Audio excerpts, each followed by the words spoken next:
Voilà, il est 20h30. Nous allons démarrer cette nouvelle session de l'Académie des IDE de bloc en orthopédie. Nous accueillons ce soir notre pharmacienne Isabelle Valade, qui est déjà une habituée de l'Académie, puisqu'elle a déjà préparé un exposé. Elle nous en offre un deuxième sur peut-être son cœur de métier, puisqu'il s'agit de la pharmacie au bloc opératoire. Donc, avec Nicolas Gravelot, on souhaitait remercier tout d'abord Isabelle pour son implication dans cette académie et la préparation de son topo. Et puis, vous remercier tous ici présents ce soir de vous connecter et d'être avec nous pour ce partage d'expériences, ce partage de connaissances et ce partage tout court. Nicolas, tu veux ajouter un petit mot avant qu'on donne la parole à Isabelle? Non, bienvenue à Isabelle. On est tout oui, hyper concentré. C'est aussi concentré qu'avant un match, quoi. Bon, Bon. écoutez, je vais prendre la parole. Alors, du coup, Monsieur Florent, excusez-moi, je vous ai coupé déjà, ça Non, va pas? non, bien. À vous la parole, d'autant que le temps est compté, donc on est très heureux de vous écouter. Voilà. Écoutez, moi, je remercie également tous ceux qui ont pu se dégager un petit peu de temps pour être présents ce soir.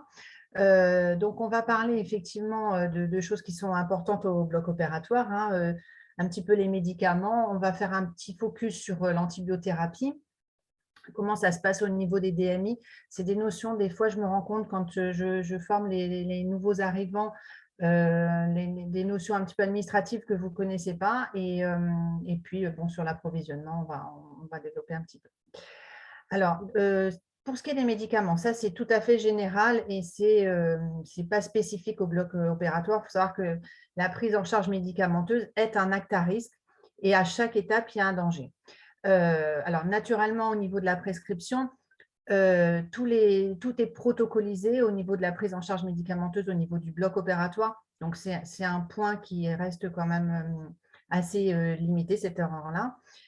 Il peut y avoir des erreurs lors de la prise du médicament dans l'armoire à pharmacie. Pourquoi je parle de ça? Quand on fait des audits sur la prise en charge médicamenteuse, on avait relevé que parfois, au sein d'une même petite case, on retrouvait des médicaments avec le même médicament, mais avec des dosages différents. Donc ça, naturellement, c'est pas normal, c'est un dysfonctionnement. Mais ceci étant, c'est la raison pour laquelle il va falloir, à chaque fois qu'on prend un médicament dans une petite case, bien vérifier que ce qu'on prend, c'est bien ce qu'on veut prendre. Il peut y avoir des erreurs au niveau de la préparation, en particulier au moment pour les injectables. On pourrait imaginer qu'on se trompe de patient dans la précipitation, qu'on oublie de vérifier les allergies ou les intolérances. Ça, c'est des choses qui sont très, très bien détaillées dans Mediborn. Donc, si on ouvre la petite bulle, on a toutes ces informations. L'administration peut aussi ne pas être faite au bon moment. Il peut y avoir un oubli d'administration. Et enfin, une absence de traçabilité ou une absence de traçabilité en temps réel. Qu'est-ce que c'est le temps réel? C'est vraiment au moment où on administre, on trace. C'est ça le temps réel. Et le risque d'erreur, c'est qu'on ne trace pas au moment où on l'administre. Un collègue passe derrière, pense que ça n'a pas été administré et réadministre le médicament. Voilà.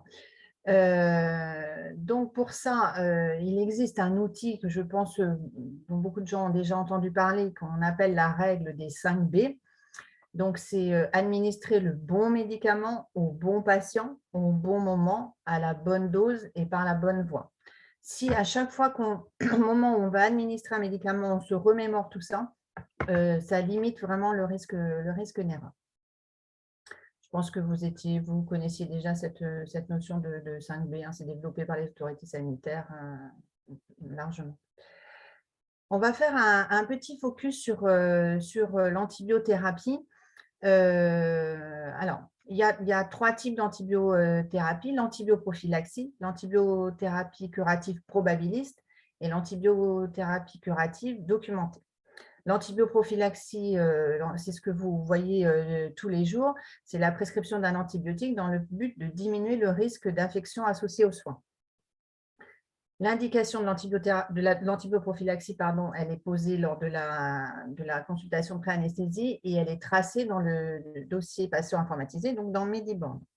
C'est l'anesthésiste qui est responsable de la prescription, mais il ne faut pas oublier quand même que cette responsabilité est partagée avec le chirurgien également.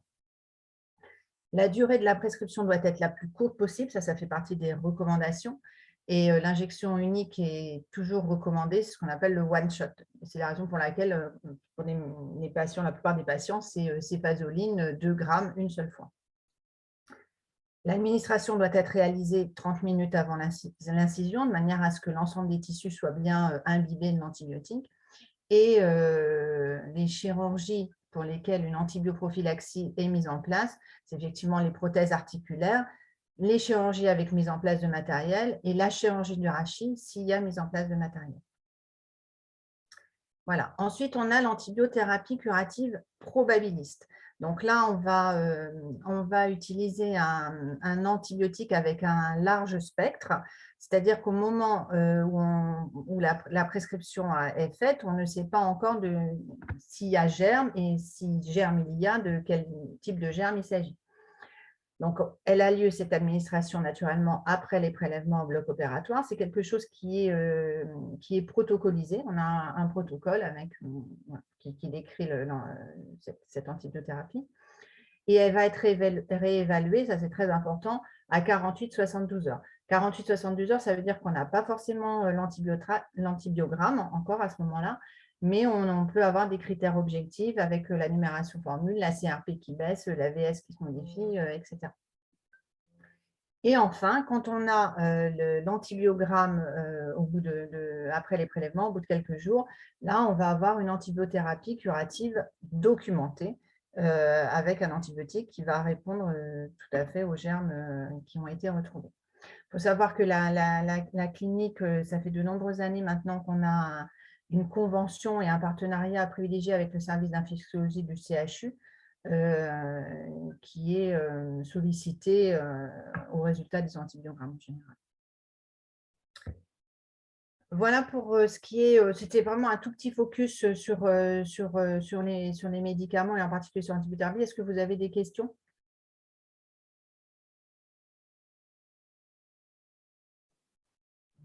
Non, pas pour ma part. D'accord, bon, très bien. Bon, on va continuer. Alors, on va parler maintenant des DMI, des implants. Donc, déjà, quelque chose qui est très important, je pense que vous le savez, tout DMI qui est posé doit être tracé.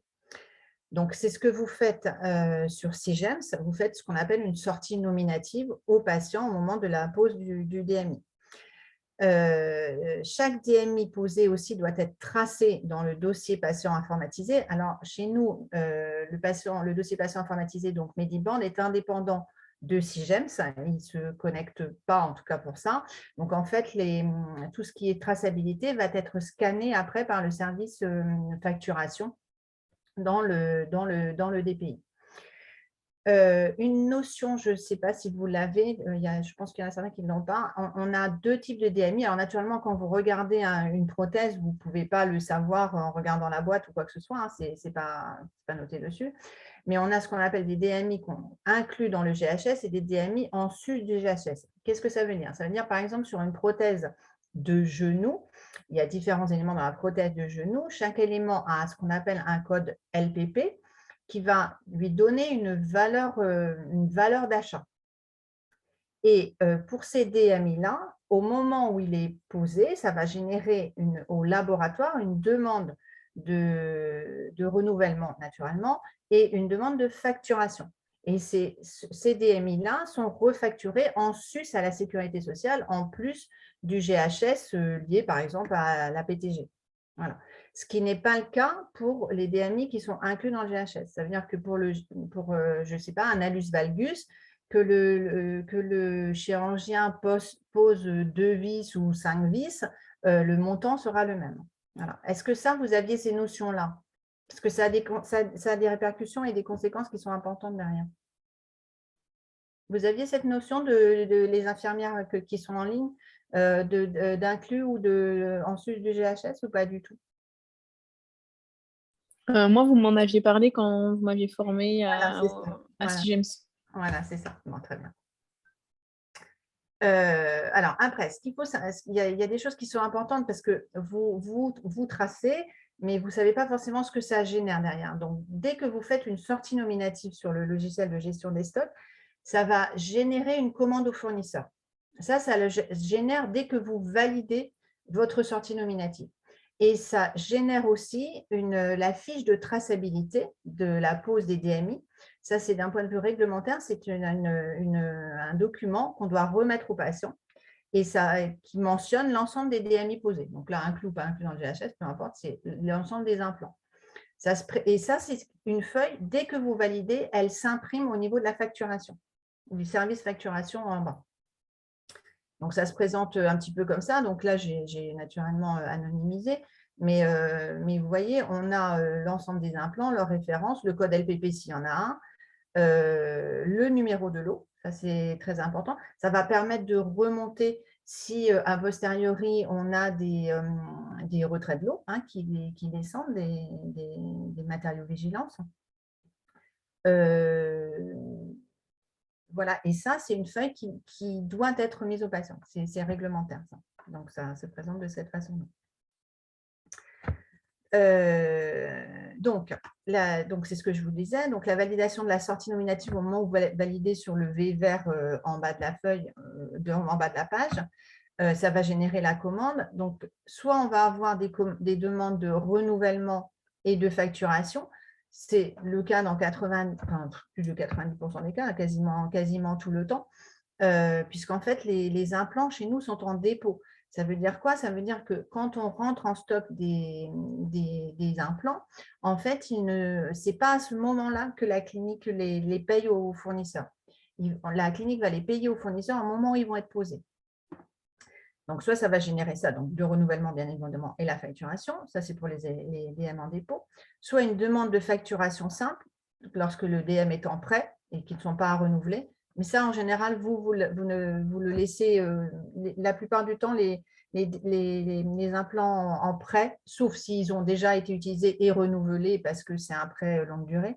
Autrement, vous les sortez manuellement sur la feuille à la main.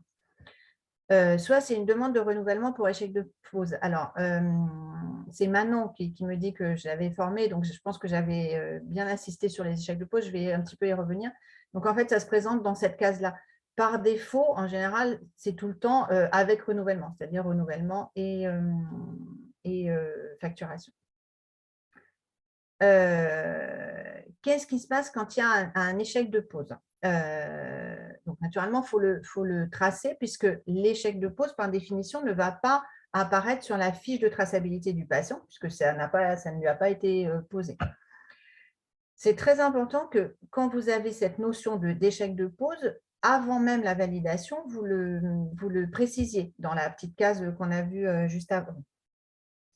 Si vous validez en renouvellement et demande de facturation et que vous revenez, vous en rendez compte et pensant bien faire, vous avez validé, vous revenez en arrière, vous rappelez votre patient et là, vous modifiez la case.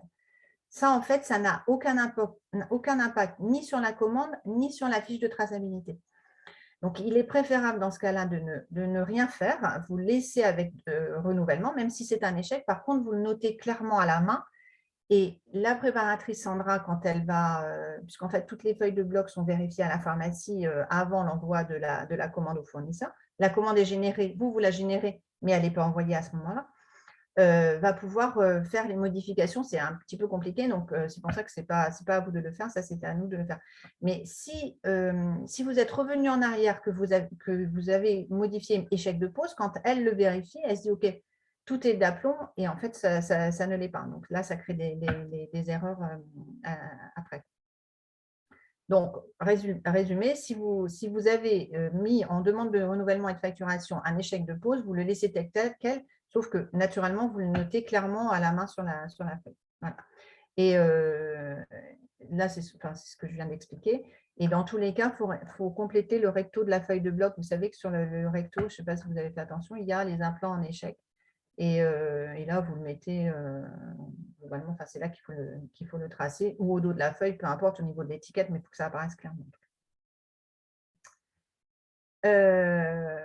Voilà, là, je vais vous faire part de problèmes qu'on a, nous, quand sont posés des DMI qui font partie des ancillaires. Alors, vous avez beaucoup de mal à le tracer. Alors là, effectivement, c'est un cas qui est simple, puisqu'en fait, il y a le modèle, si vous voulez, de la référence, et XX correspond à la longueur. Je le sais que des fois, ce n'est pas aussi simple. Mais, et ça, c'est quelque chose, si vous n'arrivez pas à le chercher, si ça prend trop de temps, parce que je sais que si tout le monde est pris par le temps, si vous ne voulez pas le rechercher dans CIGEM, ce n'est pas grave, mais au moins qu'on ait la référence ou le début de la référence. Et si ce n'est pas possible, il faut vraiment nous mettre ces informations-là. Des fois, on se retrouve avec des feuilles de bloc où c'est marqué, il n'y a rien de marqué, hormis longueur diamètre 3,5, diamètre 3,5, longueur 14. Ça, nous, on ne peut pas faire une sortie nominative avec ça. Donc, il nous faut vraiment le nom du laboratoire, le nom de l'ancillaire, ça en général, c'est quelque chose que vous savez. Le type de vis, spongiose corticale, ça c'est mieux. S'il y a des plaques, naturellement, le nombre de trous. Le diamètre et la longueur de la vis, ça c'est important. La quantité et le début des références, ça nous aide. Autrement, ce qu'on est obligé de faire, alors dans un premier temps, on va voir dans le compte-rendu opératoire si on trouve des informations. Si on n'en trouve pas, on est obligé, si on n'a pas ces informations-là pour retrouver, d'appeler le service de stérilisation. Ils regardent l'ancillaire, ils nous disent ce qui manque. Enfin, c'est vraiment très, très compliqué. On perd beaucoup, beaucoup de temps avec ça. On avait essayé à une époque de vous faire des listings, mais ça n'avait pas été satisfaisant. Enfin, ça n'avait pas été utilisé. C'était pas utilisé. On n'avait pas de meilleurs résultats.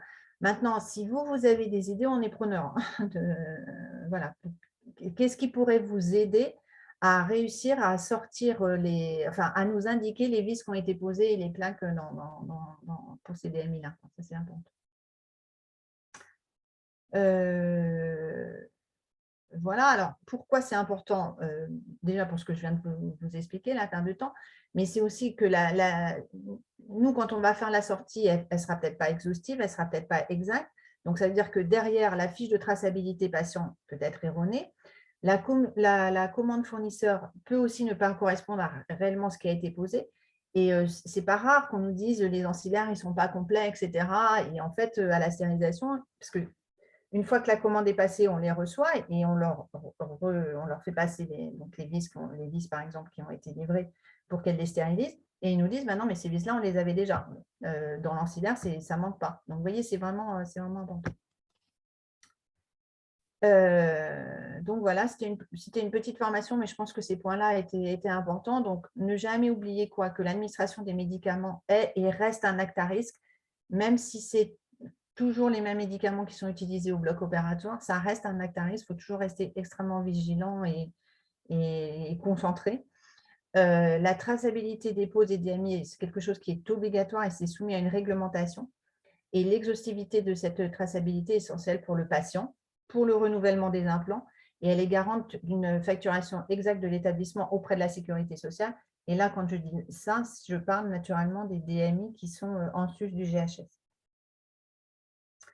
Voilà, c'était une petite formation par rapport à celle de l'hygiène de nos jours qui était très longue. Vous avez peut-être des questions, par contre, ça soulève peut-être des questions. Je suis là pour y répondre, si vous le souhaitez.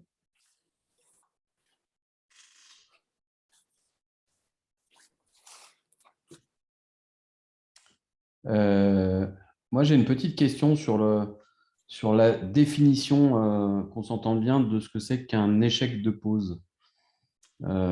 Exemple, si on fait une suture méniscale et que le fil casse, ce n'est pas un échec de pose, c'est un échec d'efficacité de l'implant, mais l'implant, il est bien posé dans le malade.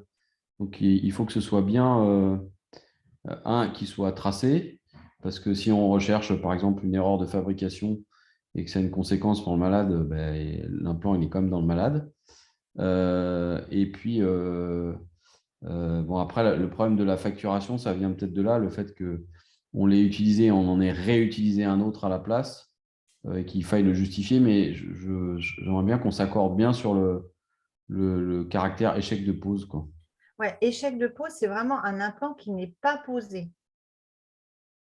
C'est ça un échec de pose. Après, nous, si vous voulez, quand on a la feuille de bloc, on n'a pas la notion de savoir si alors, si la suture elle a cassé ou ça, on ne l'a pas. Ouais, mais par exemple, une vis, quand on utilise une vis d'ostéosynthèse Oui. pour une plaque, par exemple, qui est une vis sous sachet, qu'on met la vis et qu'on s'aperçoit, par exemple, qu'elle est beaucoup trop longue, ce n'est pas très fréquent, mais ça peut arriver, ou beaucoup trop courte et qu'elle ne tient pas. Tout à fait, oui. Elle est posée dans le malade, elle est retirée, Voilà. mais elle n'est pas remise dans le sachet. Donc, elle est considérée comme posée, mais elle n'est Non. pas dans le malade. Vous voyez ce que je veux dire? Donc, ça, Ah c'est non, elle doit être ça, considérée c'est comme un échec échec de de pose. pose, en revanche. Ah oui, oui, ça, c'est un échec de pose.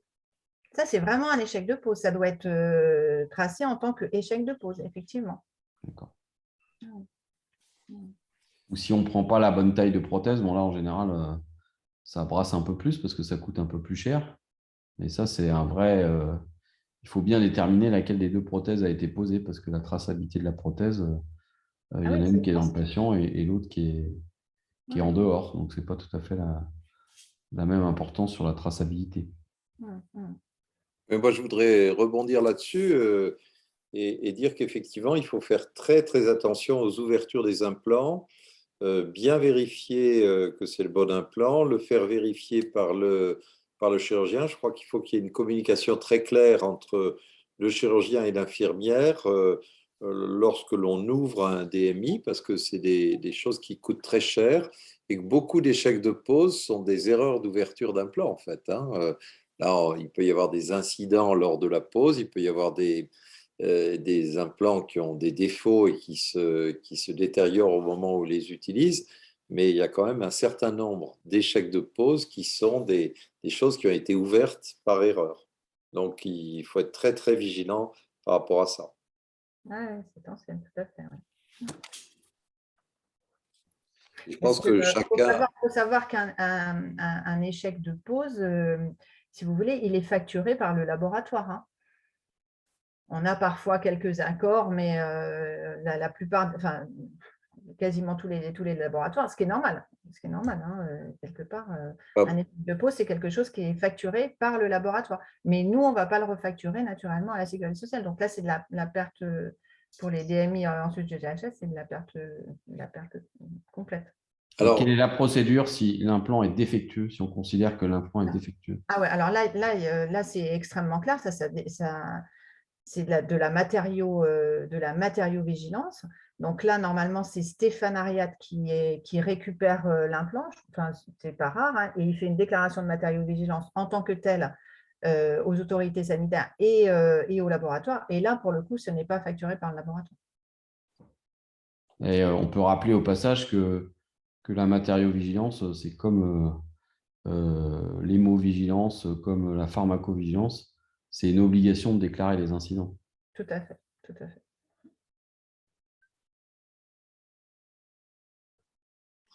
Est-ce que vous voulez qu'on passe au quiz peut-être? Je vais lancer le quiz, le petit sondage. Donc, je vous laisse commenter, Isabelle, pour que ensuite chacun puisse répondre avec son ordinateur. Donc, la première question. Alors, la première question. Un antibiotique n'est prescrit qu'en cas d'infection avérée. Donc, est-ce que c'est vrai ou est-ce que c'est faux?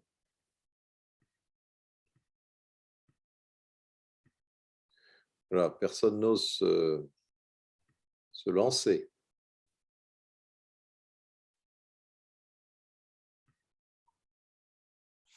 Ou alors, ah si, ça y est. Bon, un participant. Donc, je vais donner la réponse. Je ne sais pas ce qu'a répondu la personne. Mais… Donc, en fait, c'est faux, puisqu'on a vu qu'il y avait 3 types d'antibiothérapie, dont l'antibioprophylaxie. Et l'antibioprophylaxie, il n'y a pas d'infection avérée à ce moment-là. C'est pour la prévenir, justement.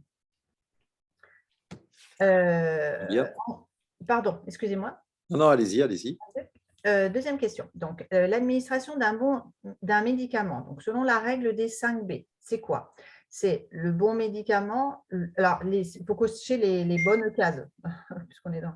Donc, le bon médicament, le bon patient au bon moment, à la bonne dose, par le bon personnel, par la bonne voie. Il y a un piège là. Non, il n'y a pas de piège. On a toujours dit qu'il ne fallait pas de piège dans ces QCM, M. Flora.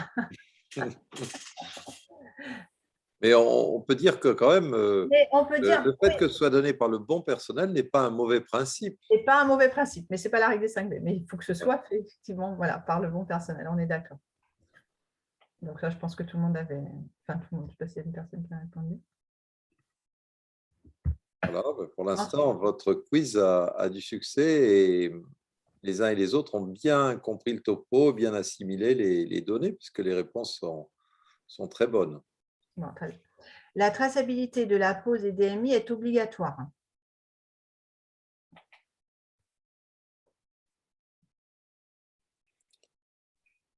Bon, voilà, tout le Voilà, monde a tout le monde a voté. compris que c'était obligatoire. Ah, là, j'ai fait une faute d'orthographe, il faudra la corriger avant de le mettre sur le YouTube. Là. La remise de la feuille de traçabilité des implants aux patients est une obligation réglementaire.